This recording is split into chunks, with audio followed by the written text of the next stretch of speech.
So now we have here the right to ancestral land or domain. So what is ancestral land or domain? So the term ancestral land under the IPRA or the Indigenous People Rights Act refers to lands occupied by individuals, families, and clans who are members of indigenous cultural communities, including residential lots, rice terraces or paddies, private forests, swidden farms, and tree lots.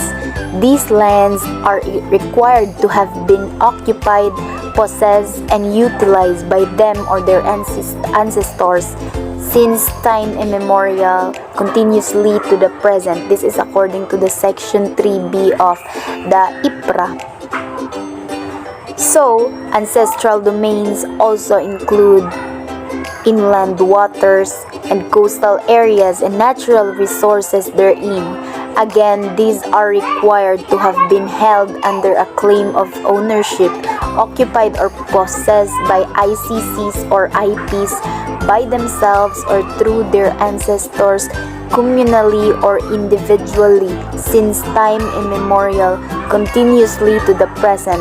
This one naman is according to the Section 3A. So in 1909, we have a case which is the Carino versus Insular Government. So according daw to the US Supreme Court, ang native title is valid na daw na siya. So when we say native title, it's the ownership of the land is recognized based on the testimony of the people here from time immemorial. And when we say time immemorial naman, this means that ito ang pinakamatagal ng panahon na may nakakaalala pa. Kadalasan sa usapin ng lupa ng mga IP or ng mga ICC ay wala man lang silang lumang kasulatan or titulo na pwedeng gawing basihan na pagmamay-ari.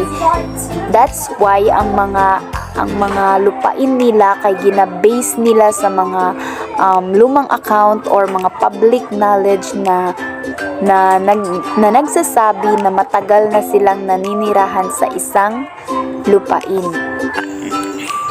So now let's proceed to the rights to ancestral domain. The very first in the list is the right to ownership. So this includes lands, bodies of water traditionally and actually occupied by the ICCs and the IPs, sacred places, traditional hunting and fishing grounds, and all improvements made by them at any time within the domains. The second one is the right to develop and manage lands and natural resources. This includes the right to negotiate the terms and conditions for the exploration of natural resources in the areas for the purpose of ensuring ecological, environmental protection, and the conservation measures pursuant to national and customary laws. The third one is the right to stay in territories.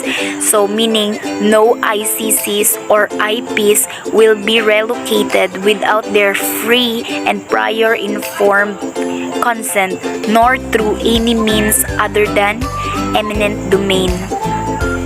The fourth one is the right to regulate the entry of migrants. So, the entry of migrant settlers and organizations into the domain, they have the right to regulate that one. And the fifth one is the safe and clean water. So, as humans, this is our basic needs. So, same lang sa TUA, ang mga IPs or ang mga ICCs, they also need or it is necessary for them to drink safe or clean water. The sixth one is to claim parts of reservation. So, to claim parts of ancestral domains previously reserved for various purposes except those reserved and intended for common and public welfare and service. And the very last one is the right to resolve conflicts according to customary law. So to resolve land conflicts in accordance primarily with the customary law.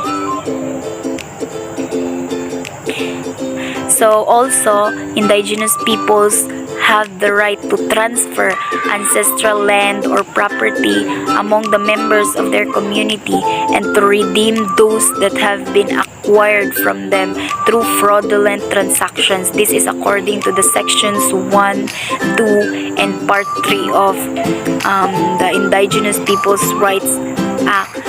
And that would be all. Now let's proceed to the next reporter, Ivan Lloyd Flores.